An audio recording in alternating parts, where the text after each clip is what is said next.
using the parlays against one another, right, and being able to get a little bit of juice consig, I found to be a little interesting. Believe me, all the rhombuses and parallelograms are constantly trying to search and find out those things every day. It's one of the battles that you know, as you expand the menu, you encounter new battles. Game time decisions, only on SportsGrid. How fragile are these guys? It's amazing. They're supposed to be the greatest athletes in the world, and yet they can't walk and chew gum at the same time without getting hurt, for goodness sakes. That Trout injury really is a bummer too, because people thought he was going to have a big year. And I look, I don't feel bad for the Angels. I don't like Mike Trout in Anaheim. I thought he should have left when his contract was up.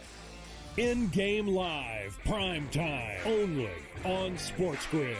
With the onset of NIL and the transfer portal, it is allowing players to develop further in college, and guys that would maybe be stuck on the bench at a power program and not have as much shine are having the ability to find themselves in the spotlight. Lane Kiffin came out and said we need to get bigger and more physical in terms of the offensive defensive lines, and that's why he went out and recruited that talent. Inside the transfer portal, only on SportsGrid.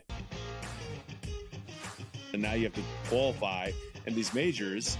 You got to go do it, man. Like, and it just comes off really petty to sit up there and be like, I'm not. You know what you signed up for. So I don't like the pettiness, and I 100% think Taylor Gooch should be in the major championships. Mm-hmm. So in the same note, I'm saying this, but also it's like, hey, this is the world in which we live in right now, and you don't deserve anything.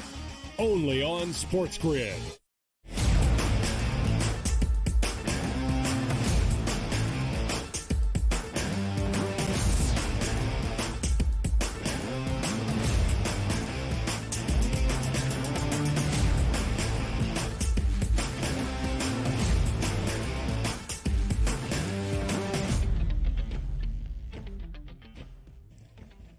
Welcome to hour number 2, live right here on the first day of this new week. It is a Monday, live on the early line on SportsGrid. Into the second hour, we'll preview the new week ahead, but of course we take one final look back on the weekend that was. And it was a big weekend in the sports landscape, a major championship weekend in the world of golf. The second leg of the Triple Crown in horse racing, the idea of a Triple Crown winner, Mystic Dan, comes to a close, sees the gray, as we'll talk about at the Preakness on Saturday evening as well. Big fight, and I mean big in terms of a heavyweight bout on Saturday afternoon. A ton to tidy up, DRS, from the weekend that was.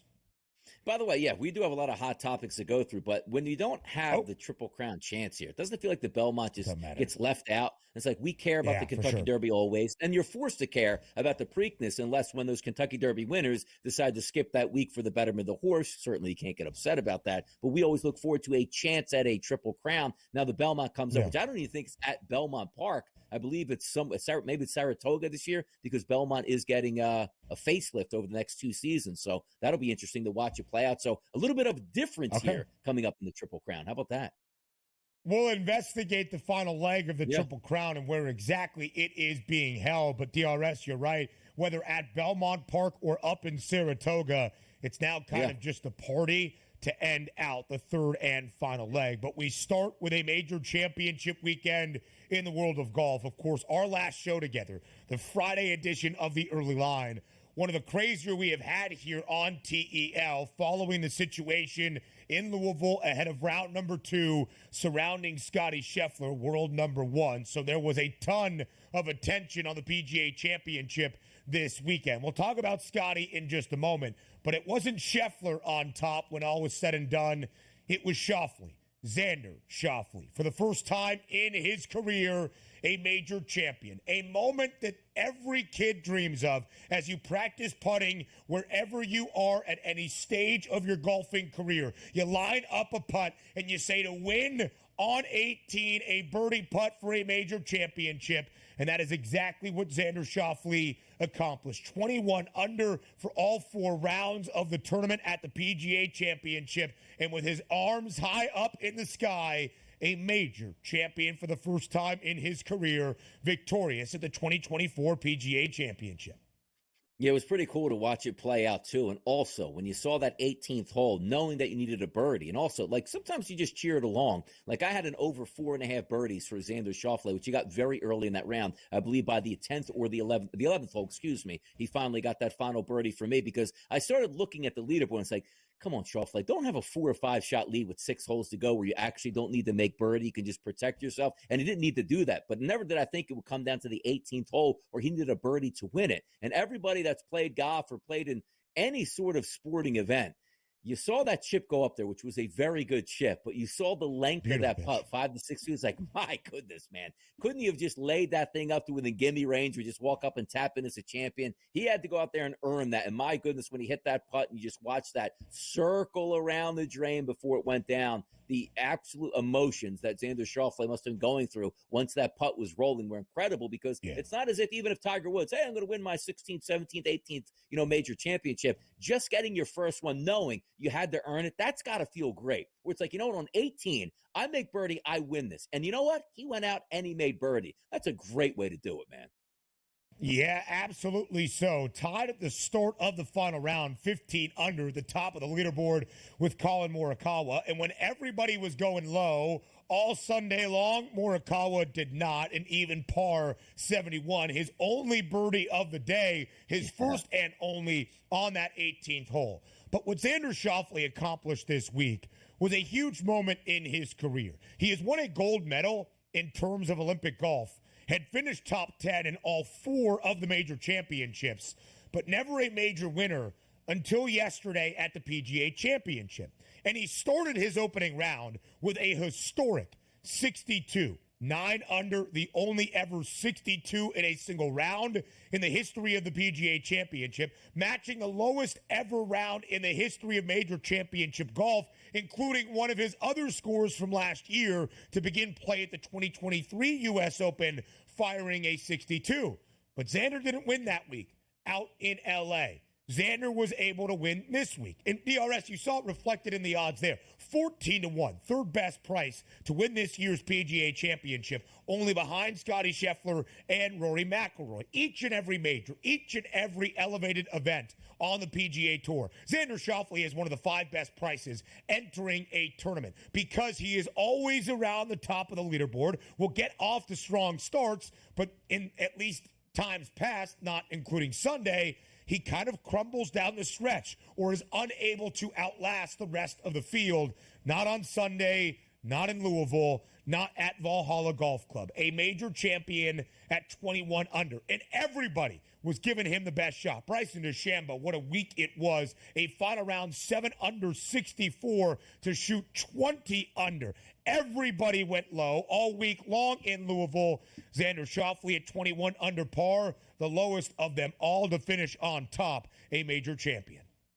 Yeah, Hovland and DeChambeau were a lot of fun to watch yesterday, going toe-to-toe for most of that round to see who maybe had the chance to overtake Xander Schauffele. And also, the easiest hole in the golf course, I believe, was playing out, which is number 10, which was a par 5. You saw Schauffele bogey that hole, and that complete turnaround swing. It's like, oh, no, here we go again. Xander Schauffele with a lead on Sunday, not able to close the door. This is just what he does. And for the fact that he could have recovered from that, because nobody gets upset where it's like, this par 3 place is the toughest on the course, and you bogey it. Okay, you're not giving back a shot to the field. You take a look at a par 5, that's the easiest hole, and you bogey it, you give 2 shots back to the field. And so many times other guys will take advantage of that, which they did have the lead over Xander Schauffele. But the way to come back on the back 9, just keep firing at pins, and he did that. And it was also great to see unbelievable weather conditions yesterday. Light wind, sunny weather, chances to go at pins here. So you really had to earn it, as opposed to so many times we see in some of these major championships, how tough the golf course is. And with weather conditions, you're just looking to hold off the competition, as opposed to let's go out and get some birdies here. Minus 21, minus 20, minus 18. That was a really good Sunday affair out there.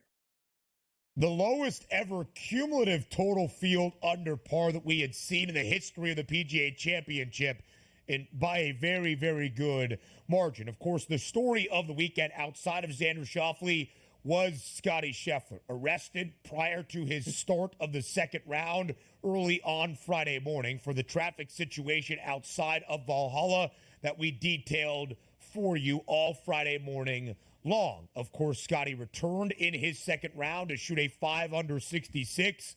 A cyborg who mentioned that he got ready to go in the jail cell in the Louisville Metropolitan Department of Corrections early on a Friday. But maybe as the adrenaline settled on Saturday, his first over par round in competitive golf since August of 2023, 2 over 73, kind of detracted from him truly being in contention. He bounced back in a big way in the fourth and final round with a 6 under par 65 to finish. He finished tied for 8th, another top 10 for Scotty Scheffler, 13 under for his tournament. He described the effort, Donnie. His post-round press conference on Friday was a fascinating watch and listen. He described his effort this week as proud of himself for his ability to bounce back from what was just a jarring personal and individual matter on Friday. The story around Scotty has been, when is his kid being born? He's a new father, now returns home to Dallas after a very wild weekend in Louisville. No, it certainly was. And Friday to shoot 66 without basically any warm-up routine. Crazy. You're getting booked in and out of jail, not knowing what your future actually is going to be. Maybe that adrenaline wore off a little bit on Saturday, but he was right back on it on Sunday. So good things on the horizon, certainly for Scotty Scheffler. No doubt about that. He'll be the favorite in just about every tournament he plays, as long as he's healthy for the remaining parts of the summer here, Ben. Next up, the U.S. Open in just about a month. I believe at Pinehurst, number 2 in North Carolina. More around the weekend in sports up next.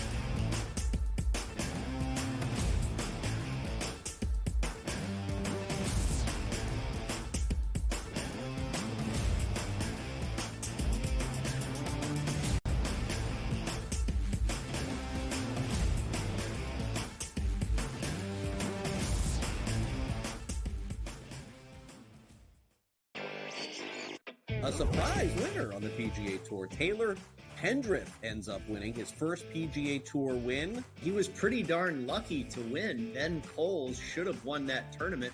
Also seeking his first PGA Tour victory, he went into the 18th hole, the easiest hole on the golf course, with a one-shot lead, and he was there in 2, just less than 30 feet from the cup. Newswire, only on SportsGrid.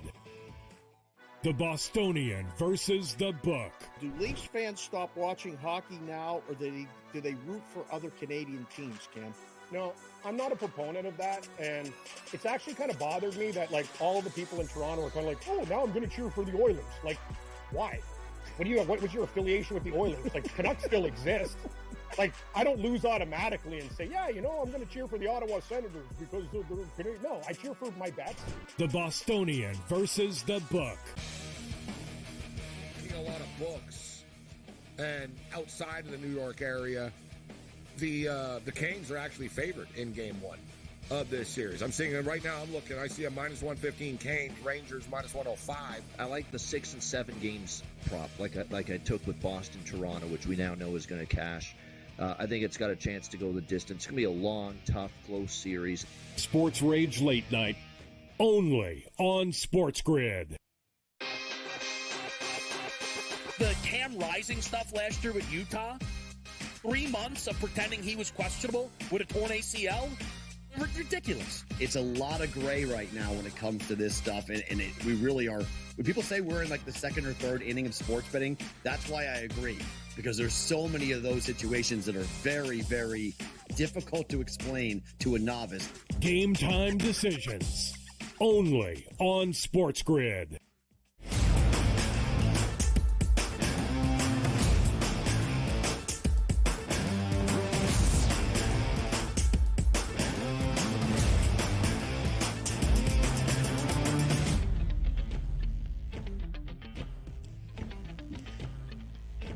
Might be my favorite segment in the show coming up right here, right now, live on this Monday on the early line on SportsGrid. Looking back on the weekend. Some great thoughts coming from Donnie Rightside, the tennis guy, in just a moment. Second leg of the Triple Crown DRS this weekend outside of Baltimore at Pimlico, the Preakness Stakes, the 149th running, where the winner of the Kentucky Derby, Mystic Dan, went off as the pre-race favorite, only to not seize the day.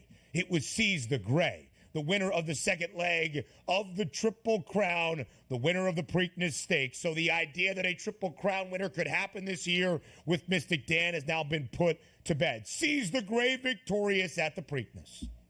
How about that? And also, was it a Bob Baffert horse, the oldest trainer, 89 years old, to get a Triple Crown win? That's pretty impressive at that point, just the longevity of his career. But also, you take a look at Ray Lewis getting the festivities started here before the riders took to the gate here.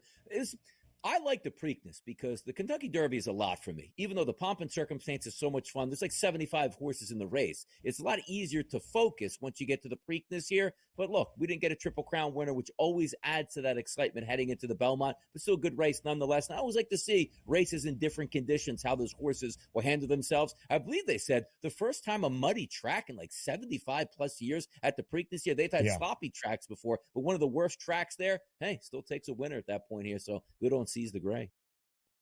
I don't believe it was Bob Baffert, by the way, who was the trainer of Seize the Gray. I believe it was D. Wayne Lucas. There you go. Old guy. Like yeah, D.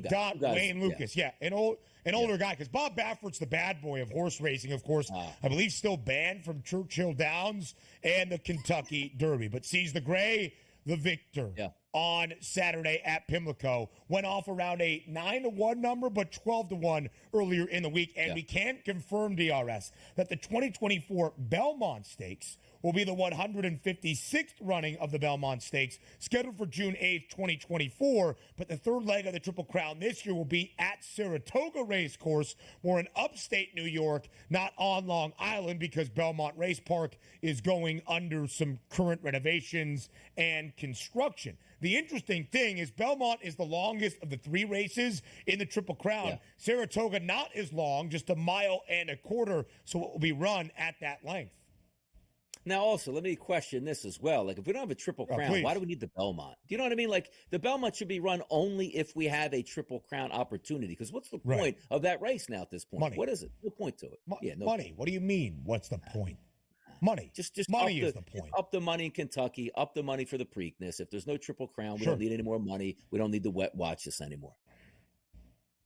So DRS is not going to be tuned in on June 8th to all the festivities at Saratoga? No, there'll be no festivities. Matter of fact, they should probably just put on some preemptive programming instead of that race, because who cares? No Triple Crown. Who cares? Nobody. I mean, I agree. It does lose a lot of its notoriety and attention. The pomp and circumstance, though, at Saratoga, what a great party environment it is going to be on June 8th. We had the heavyweight bout this weekend as well. Alexander Usyk against Tyson Fury. It was basically a pick'em, as we talked about it with Brian Fonseca on Friday morning, with Tyson Fury an ever so slight favorite in a split decision. It was Usyk, now the undisputed heavyweight champion of the world, for the first time having an undisputed heavyweight champion of the world since 2000, and Lennox Lewis. He knocked down Tyson Fury in the 9th round. He wins by split decision, already orchestrated in their deal. There will be a rematch expected sometime in October, part of this 2-fight deal. But at the moment, Alexander Usyk, the heavyweight undisputed champion of the world. I'll tell you, I'm surprised that fight wasn't stopped in the 9th round, where Tyson Fury, I don't know how he actually, now granted, he was credited with a knockdown, Usyk was, but Tyson Fury was getting bounced from ring to ring, side to side, barely being held up by the ropes here. I'm surprised the ref didn't come in and just stop the fight overall, which just shows you how tough Tyson Fury actually is. It was a great fight, and also the rematch, there'll be eyeballs on that one, unlike the Belmont. Has Donnie Rightside changed his stance on boxing? He was not happy with what happened between Ryan Garcia, and I can't even remember the guy that he was fighting. He was just a believer in YouTube boxers. Jake Paul taking on Mike Tyson, I believe, at the end of That's a good one. June or in July. Yeah. Have you changed your stance, though, after a great fight between Usyk and Fury? Now here's my opinion on it. It was a great fight, which I didn't watch live, but watched all the highlights here, enjoyed it, saw the knockdown and all that. But the fact that a boxing match I don't care that it was in Saudi Arabia. Did you see the time, Ben? 7 o'clock, 7:30 East Coast. I mean, that's the way you do it. You don't put boxing matches on at midnight. I don't care if it's a Friday or Saturday. Put boxing matches on where the Eastern time zone can watch, and it'll be much more profitable. That's why we're commenting on it. If he boxed in the middle of the night, nobody would have cared, but we could watch it in real time. Fantastic stuff. Start stuff at 7 p.m. Eastern, and you watch the money pile up, Ben. Watch it pile up. Commissioner right side here once again, even as a fight promoter. A historic Premier League title yesterday for Manchester City, winning on the final day of play 3-1 over West Ham, outlasting Arsenal at the top of the table, make that 4 straight titles in the Premiership for Man City. They've also won 6 of the last 7. Nobody had ever won 4 straight until Manchester City pulled that off yesterday. But is there an asterisk because it wasn't in playoffs? Yeah, that's what I was going to say. Like, great regular season. Ask any great professional athlete. The regular season means absolutely nothing. It's what you can do in the playoffs to win a championship. So I'm looking forward to Man City in the EPL playoffs here coming up to see what they can actually do. So let's get ready. What's their odds to win it all? Alternate universe. Alternate universe in the early line being aired in Britain for that take. That would be very, very good. So now we go to tennis. We're 1 week away from the start of the second Grand Slam of this calendar at Roland Garros in Paris. It's the French Open, and Iga Swiatek is going to roll in after winning on clay in both of the Masters events. She knocked off Arina Sabalenka in the Rome Masters for the title. Alexander Zverev on the men's side, DRS. What is the enthusiasm like for the French Open starting in just a week? When's it over is the enthusiasm on that one. But also Nelly Korda picking up 6 wins out of 7 tournaments as well on the LPGA Tours. How about that? Yeah. When is tennis season over? Can't come fast enough. I don't think it ever really ends. Already bet Swiatek minus 160 to win the French. Thanks, Joe Frizo. More on the early line next.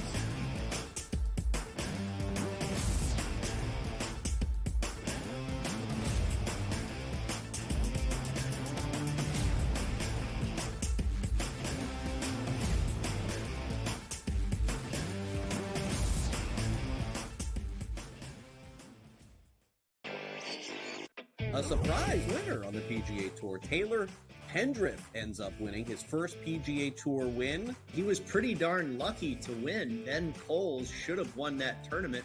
Also seeking his first PGA Tour victory, he went into the 18th hole, the easiest hole on the golf course, with a 1-shot lead, and he was there in 2, just less than 30 feet from the cup. Newswire, only on SportsGrid. The Bostonian versus the Book. Do Leafs fans stop watching hockey now, or do they root for other Canadian teams, Cam? No, I'm not a proponent of that, and it's actually kind of bothered me that, like, all of the people in Toronto are kind of like, oh, now I'm going to cheer for the Oilers. Like, why? What was your affiliation with the Oilers? Like, Canucks still exist. Like, I don't lose automatically and say, yeah, I'm going to cheer for the Ottawa Senators because they're Canadian. No, I cheer for my bets. The Bostonian versus the Book. A lot of books, and outside of the New York area, the Canes are actually favored in Game 1 of this series. I'm seeing it right now. I see a minus 115 Canes, Rangers minus 105. I like the 6 and 7 games prop, like I took with Boston, Toronto, which we now know is going to cash. I think it's got a chance to go the distance. It's going to be a long, tough, close series. Sports Rage Late Night, only on SportsGrid. The Cam Rising stuff last year with Utah, 3 months of pretending he was questionable with a torn ACL, ridiculous. It's a lot of gray right now when it comes to this stuff, and we really are. When people say we're in like the second or third inning of sports betting, that's why I agree, because there's so many of those situations that are very, very difficult to explain to a novice. Game time decisions, only on SportsGrid.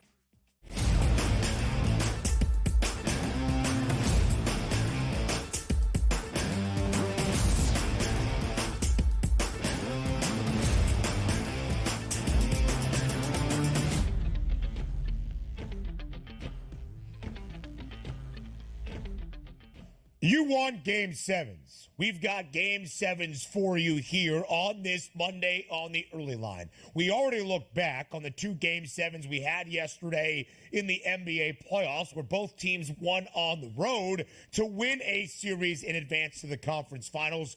Might we see the same tonight in the National Hockey League Stanley Cup postseason action? It is game number 7 between the final 2 Canadian teams still available in the Stanley Cup playoffs. Tonight in Vancouver, it is the Oilers taking on the Canucks, where Edmonton DRS is booked as a road ice favorite, minus 162 on the money line. Total for game 7 tonight is 5.5. It has been a wild series. The Oilers were supposed to be dominant, supposed to win this series easily over Vancouver to get to the Western Conference Finals. In fact, the Oilers entered this second round as the favorites to win Lord Stanley's Cup as a Canadian team. It's been anything but easy, except maybe in game number 6, where Edmonton won at home 5-1 over Vancouver on Saturday night. Edmonton has been booked as a favorite in every game. Even here into game number 7, winner-take-all scenario. The road ice team, minus 162 on the money line. Again, it shows the odds makers' belief in the Oilers. It's pretty incredible, too, because sometimes you take a look at the Eastern Conference and were there any similarities? We talked about the Rangers and the Carolina Hurricanes. It was like, whoa, hold on now. How's Carolina the favorite on the road, even though the Rangers are home ice advantage and also had the better record over the regular season? You're getting sort of that same thing here at the Oilers and the Canucks. All the way through, we saw the series opener. It's like, hold on, did the Oilers have home ice advantage? No, they don't. Now we're seeing in the end-all, be-all game number 7, where you won it in your own building, and the Canucks have it in their own building, but yet they're a monster underdog, it feels like, priced correctly. I mean, 130 to 135 isn't a lot, but when you flip it over to the other side, Edmonton at minus 165-ish range, that tells you a lot about this. And Connor McDavid really woke up on Saturday night in that game getting multiple points. We'll see if that relays over. All you're asking for Edmonton is get a decent effort out of your goalie, and you should advance into the next round. And you know me, this is my B team out there on the West Coast here. I'm rooting for Edmonton because I enjoy the way they play hockey with a lot of really skilled players. We'll see who wins this game tonight between the Oilers and Canucks. I would be surprised if it wasn't Edmonton. First 5 games of the series, all decided by just a single goal. Game 6, the only one that was slightly lopsided, where in that 5-goal effort from Edmonton, Connor McDavid recorded 3 assists. So it is game number 7 tonight. We'll have prop perspective for it, thoughts for that game tonight in Vancouver, in this game 7 later on in our third hour with our hockey guy, Tom Vecchio. I'm getting reports that there might be some SportsGrid presence inside the building tonight between Vancouver and Edmonton. DRS, if I'm not mistaken. DRS, if I'm not mistaken, it's the Rogers Center in Edmonton. Yes. And it's Rogers Arena in Vancouver. Can you break it down for us, just that home ice advantage in a must-win Game 7? Tough scene. And by the way, how much money is Rogers paying across Western Canada out here to get the word out here of what Rogers actually is? But also keep in mind about this. Vancouver, British Columbia, is there like enemies here? Like, is British Columbia really a part of Canada? Or they sort of look down on them at that point? Is there a rivalry between, Edmonton, Alberta? Like, that's what we have to know. Like, Joe Madden probably be the best one to answer that question at this point on what's the rivalry and why do you get to call yourself British Columbia at this point? I don't get it.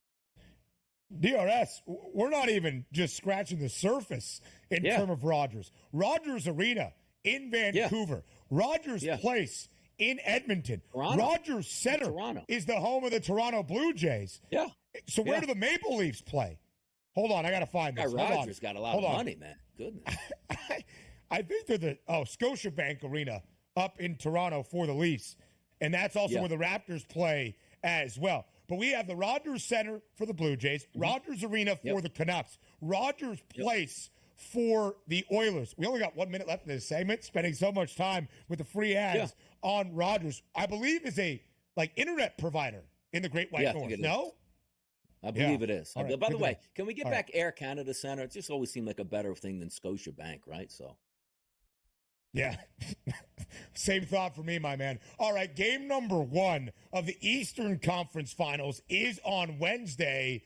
The New York Rangers have home ice advantage inside Madison Square Garden, but it's an even pick'em for that game. Why? Because the Panthers are a favorite to win this series outright and get to the Stanley Cup final, where they have the second best price to win Lord Stanley's Cup, only behind the Dallas Stars. Plenty more hockey talk coming your way later in Hour 3. Our investigation on how Rogers has taken over Canadian arenas has now come to a close. More on the early line next.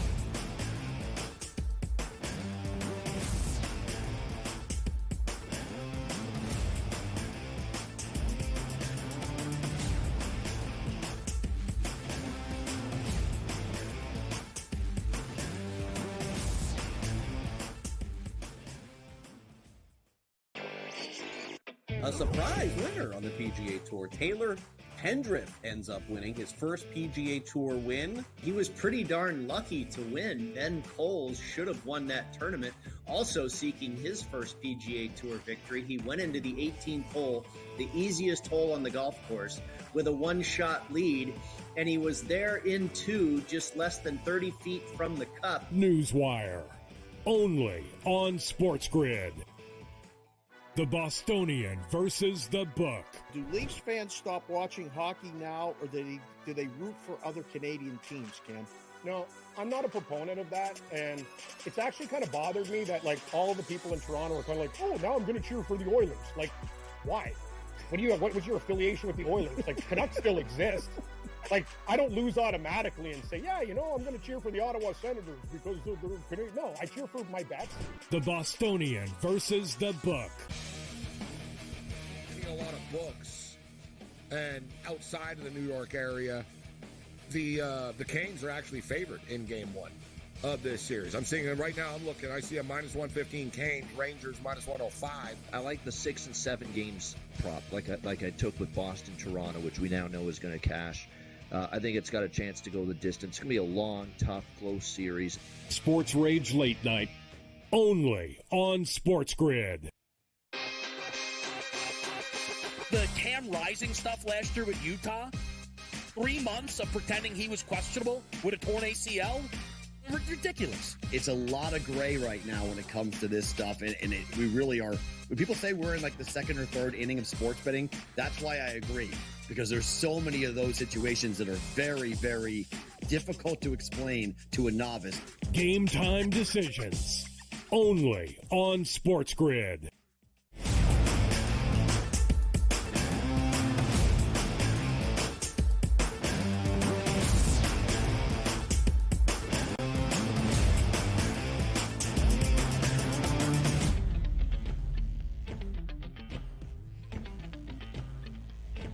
This show is called The Early Line. Now we look at the early lines for conference finals action in the NBA playoffs. It starts tomorrow night out in the Eastern Conference Final between the Boston Celtics and the Indiana Pacers. Wednesday evening in Minneapolis, it's the Timberwolves and the Dallas Mavericks. Minnesota back in the Western Conference Finals for the first time in 2 decades, since 2004. Dallas there once again led by Luka Doncic. It was game number 6 in Dallas against OKC, a wild ending on Saturday night where the Thunder were up big. The Mavericks stormed all the way back. So now it's the 3 seed, the Timberwolves, taking on the 5 seed out west, the Mavericks. In Minnesota, DRS booked as a minus 180. Minus 180 outright favorite to win the West and advance to the NBA Finals. You can see how close it looks from the outright perspective, the series spread perspective for Minnesota to win this series in 6 games or fewer. That's what the series spread is indicating. Laying a game and a half, it's plus 118 for Dallas, either to win the series or get it to 7 is what is the more likely scenario based on the juice. Plus 1.5 games at minus 144. Donnie, I am kicking myself on this Monday morning. Yesterday, getting ready for this show. Before Game 7 last night at altitude, I had the Nuggets to win the West. I had the Nuggets to win the series. So I did have a little bit of a hedge-out option on the Timberwolves as a 4.5-point dog entering Game 7 last night in Denver. What I failed to do, and I'm mad at myself for it, Minnesota had the longest of the 3 teams still remaining in the Western Conference entering Game 7 last night. Longest price, plus 310. Why I did not bet that number I do not know. Minnesota now a minus 180 series outright favorite to win the Western Conference crown. And they should be. They really should be, because I think they're the better overall team than the Dallas Mavericks. But when you have superstar players like Luka Doncic, certainly there's a chance that they can change up this series. But if we're just being optimistic, I do think this series, I should say, is going to at least 6 games. We're not looking at a gentleman's sweep here, because you're too talented on that side of the basketball for Dallas. And also, I wouldn't be surprised if we even had a split over the first 2 games in Minnesota. You also have to look at it from a time frame where you take a look at Dallas, who knocked off the number 1 overall seed in OKC. Wonderful stuff. Got it done in Game 6. Didn't want to force a Game 7. And Luka Doncic was tremendous with a triple-double. Couple days later here, he gets a little bit more time to rest that creaky knee that he has. And I expect big things. But here's the difference in these 2 teams, Ben. You saw the best player on the Minnesota Timberwolves in that last series in game number 7 basically not perform up to his capabilities. On the road, they still won that game. The question marks always come up for me for Dallas is when you don't get those big-time efforts out of Luka Doncic, can a team like the Mavericks win in that environment? I'm not so sure of that. Now, also, different series, different defensive philosophies. I'm really looking forward to see what I'm getting out of Kyrie Irving in this round, because when you take a look at winning a series, which is the most important thing, we're used to Kyrie being over 20 points, knocking down multiple three-point shots, playing a lot of minutes in a game. He was ineffective on offense, but really was that a case of OKC taking him out of the game, saying, all right, we'll let Luka get his, but try to tie down everybody else. That's what I'm looking forward to most. But if we're just being honest with ourselves, the better team is Minnesota here. Now they just have to prove it.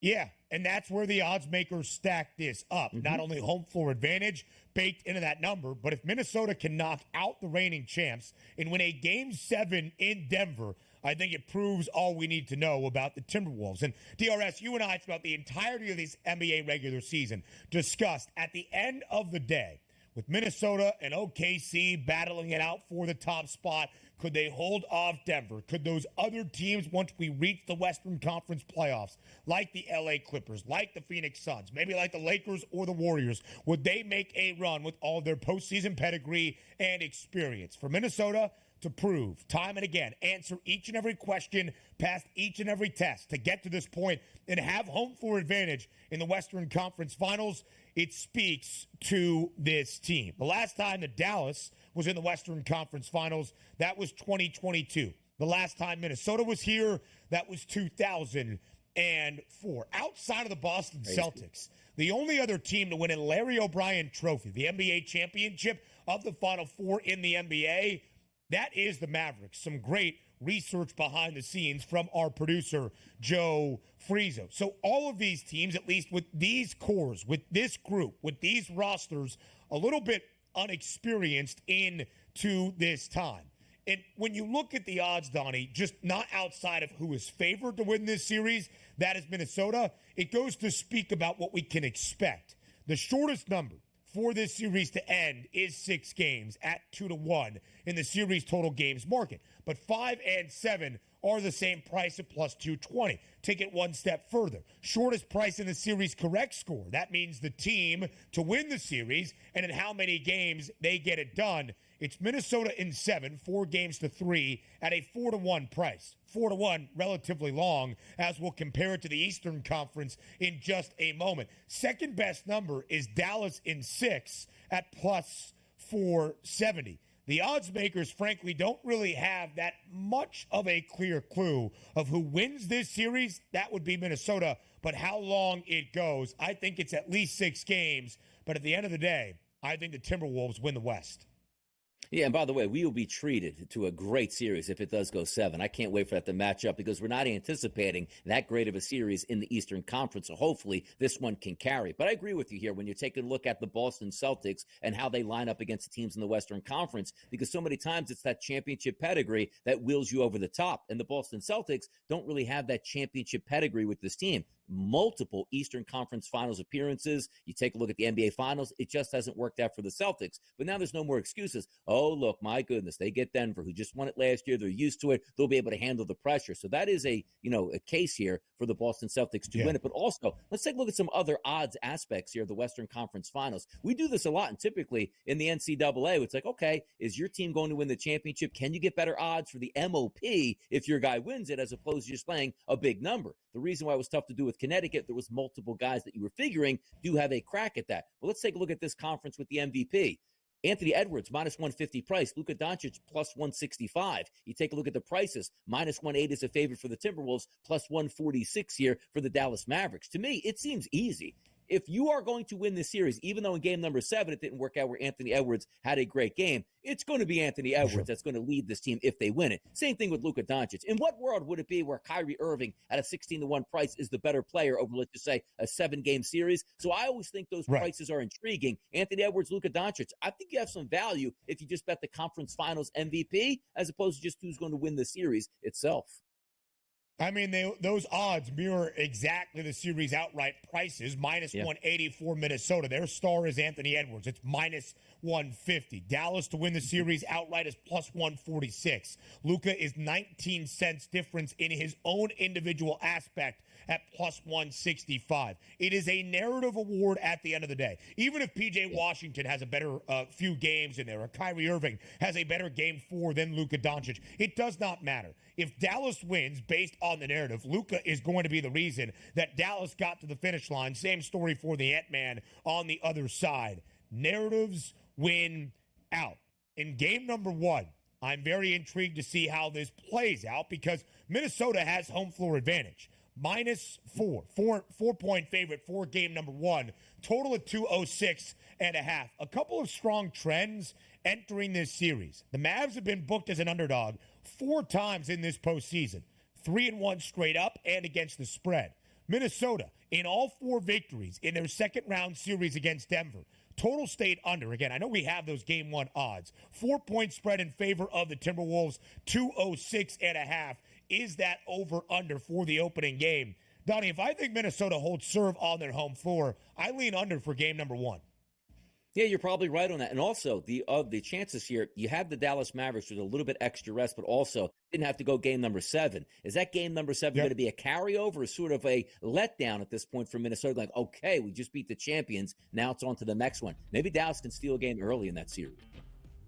Eastern Conference Finals, a preview next with the Celtics and the Pacers here on the Early Line.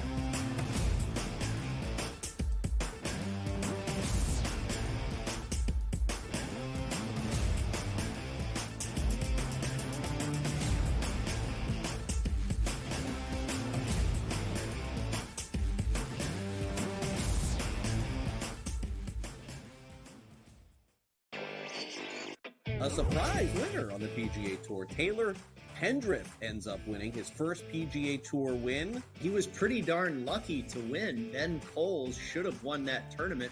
Also seeking his first PGA Tour victory, he went into the 18th hole, the easiest hole on the golf course, with a 1-shot lead, and he was there in 2, just less than 30 feet from the cup. Newswire, only on SportsGrid. The Bostonian versus the Book. Do Leafs fans stop watching hockey now, or do they root for other Canadian teams, Cam? No, I'm not a proponent of that, and it's actually kind of bothered me that, like, all the people in Toronto are kind of like, oh, now I'm going to cheer for the Oilers. Like, why? What was your affiliation with the Oilers? Like, Canucks still exist. Like, I don't lose automatically and say, yeah, you know, I'm going to cheer for the Ottawa Senators because they're Canadian. No, I cheer for my bets. The Bostonian versus the Book. A lot of books, and outside of the New York area, the Canes are actually favored in game 1 of this series. I'm seeing it right now. I'm looking. I see a minus 115 Canes, Rangers minus 105. I like the 6 and 7 games prop, like I took with Boston, Toronto, which we now know is going to cash. I think it's got a chance to go the distance. It's going to be a long, tough, close series. Sports Rage Late Night, only on SportsGrid. The Cam Rising stuff last year with Utah, 3 months of pretending he was questionable with a torn ACL, ridiculous. It's a lot of gray right now when it comes to this stuff, and we really are. When people say we're in like the 2nd or 3rd inning of sports betting, that's why I agree, because there's so many of those situations that are very, very difficult to explain to a novice. Game time decisions, only on SportsGrid.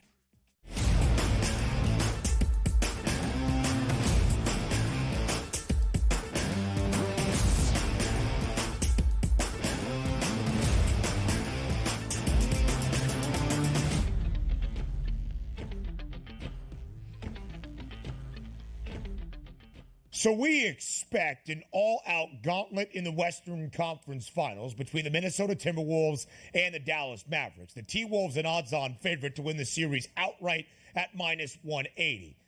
It's a different story, though, DRS, in the Eastern Conference. Between the Boston Celtics, the team expected to be at this stage all season long, and the Indiana Pacers. Minus 1250.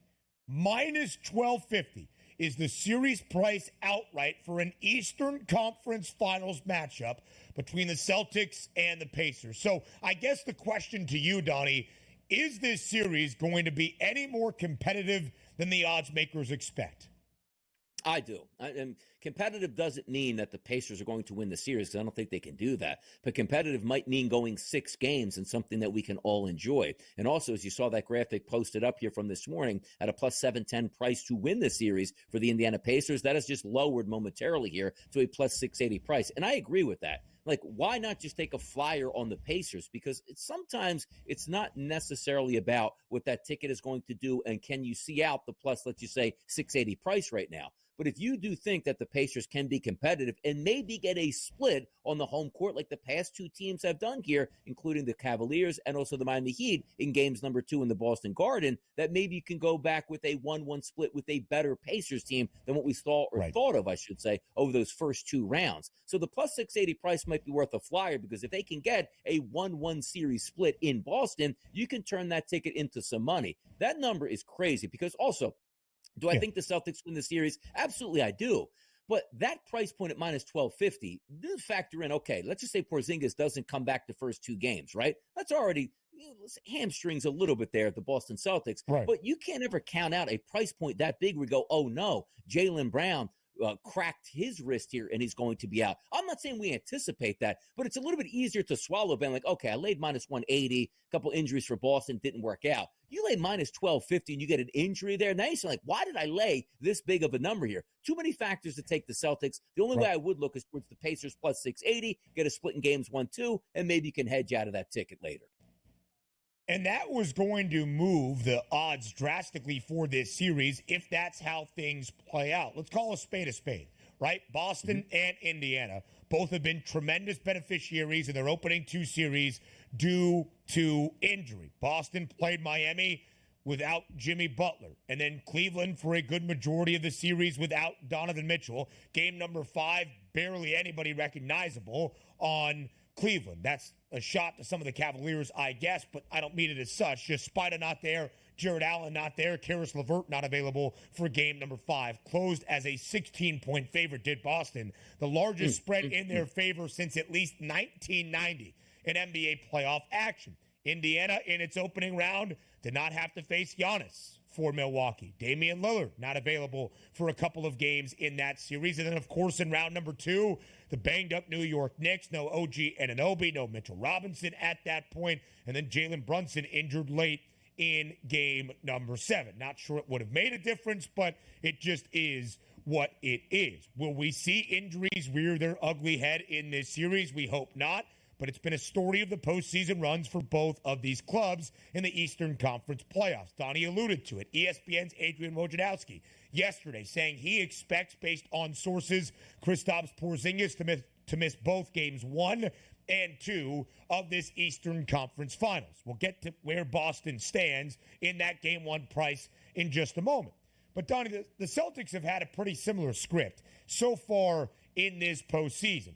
7 of their 8 wins by at least 13 points, and they have covered in 6 of those 7 victories. But they have also dropped each of the game 2s in their first 2 series, booked as at least a 13.5-point home favorite, losing by double digits, and they got hammered by Cleveland by more than 20 points in game number 2. I have said I have a ticket on the Celtics at a plus 220 number to win the NBA championship from the end of March, and yet I worry about Boston at a certain point. Maybe not here against Indiana, but certainly in an NBA Finals against a competitive Minnesota or Dallas team. If they have those games that we almost expect where they just don't show up or they lay a dud. Because of that, I do think this series go 6. I do not agree with the odds makers. I don't think this is another gentleman's sweep in favor of Boston. So I think my best bet for the Eastern Conference Finals is Indiana getting 2.5 games on that series spread number, a plus 132 price. Yeah, they're a quality basketball team. And the one thing we do know, they can score. They don't play great defense overall, and that's really going to be a test going up against Boston with so many chances to beat you and so many guys that can fire from three-point range. We'll see if that defensive game plan does get a little bit better. But for a team with the Knicks that didn't have a lot of great upper echelon talent, while they were healthy, they scored quite a few points against that Indiana defense. So we'll see where that turns over. But my biggest question is going to be, what are we getting out of the Boston Celtics? What did the Celtics have to show us that they're a legitimate NBA contender? And you might say, like, what are you talking about? They're the favorites at minus 160. Of course they are. But I feel like that we're looking at that opening round series like they didn't play anybody in Miami. Yeah, they won in 5 games. They should have swept. They didn't really play anybody here injury-wise against Cleveland. They won in 5 games. They should have swept. Are we expecting a sweep and we don't give them any bonus points moving into the NBA Finals? Because quite frankly, if you're dispatching teams in 5 games or less, that's pretty impressive. And even if you do go to 6 games and win it in Indiana, that's still impressive getting a 4-2 game, series win before you head off to the NBA Finals. So I think we're playing with a little bit of fire saying, we're hoping the Celtics sort of show us something here, even though they've won both their series 4-1, 4-1 at this point. That's what I'm waiting to see, that public outcry of, let's just see if the Celtics lose games 1 or 2 on their home court. Like, oh boy, wait till they get to the NBA Finals, but yet still win the series in 5 games. Yeah, and that is the funny thing, right? With great expectation, we expect great results. Boston has still won 7 of their 8 games, and they've played 10 overall in the playoffs by at least 13 points. And they have been booked as at least a 7.5-point favorite in all 10 of their postseason matchups, which will be the case tomorrow night inside TD Garden. The Celtics, as of this moment, a 9.5-point favorite for game number 1 of the Eastern Conference Finals with a total at 221 in a hook, which speaks to Indiana pacing things up and maybe a lack of defense on that side for the Pacers. We'll talk some NFL in Eagles season preview and record prediction next.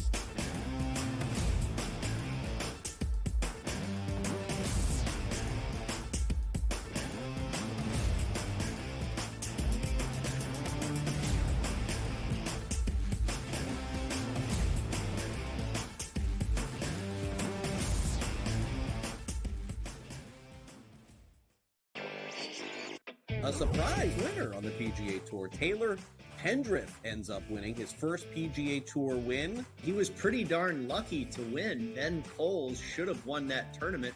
Also seeking his first PGA Tour victory, he went into the 18th hole, the easiest hole on the golf course, with a 1-shot lead, and he was there in 2, just less than 30 feet from the cup. Newswire, only on SportsGrid. The Bostonian versus the Book. Do Leafs fans stop watching hockey now, or do they root for other Canadian teams, Cam? No, I'm not a proponent of that, and it's actually kind of bothered me that, like, all the people in Toronto are kind of like, oh, now I'm going to cheer for the Oilers. Like, why? What's your affiliation with the Oilers? Like, Canucks still exist. Like, I don't lose automatically and say, yeah, I'm going to cheer for the Ottawa Senators because they're Canadian. No, I cheer for my bats. The Bostonian versus the Book. A lot of books, and outside of the New York area, the Canes are actually favored in game 1 of this series. I'm seeing it right now. I'm looking. I see a minus 115 Canes, Rangers minus 105. I like the 6 and 7 games prop, like I took with Boston, Toronto, which we now know is going to cash.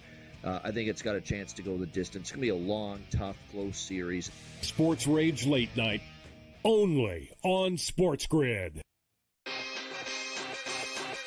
The Cam Rising stuff last year with Utah, 3 months of pretending he was questionable with a torn ACL, ridiculous. It's a lot of gray right now when it comes to this stuff, and we really are. When people say we're in like the 2nd or 3rd inning of sports betting, that's why I agree, because there's so many of those situations that are very, very difficult to explain to a novice. Game time decisions, only on SportsGrid.